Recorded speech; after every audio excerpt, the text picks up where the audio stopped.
Hello, xin chào tất cả mọi người nhé. Hôm nay bên em lại có một công trình ở đây. Đây gọi là gì? Mỹ gì nhỉ? Đây là Mỹ Tiến à?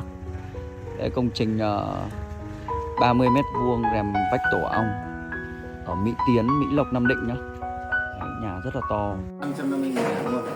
Ví dụ như 2 trong 1 ấy thì nó lại rẻ. Còn nếu mà tách ra mình làm riêng ấy thì đắt. Tôi hiểu rồi. Có nghĩa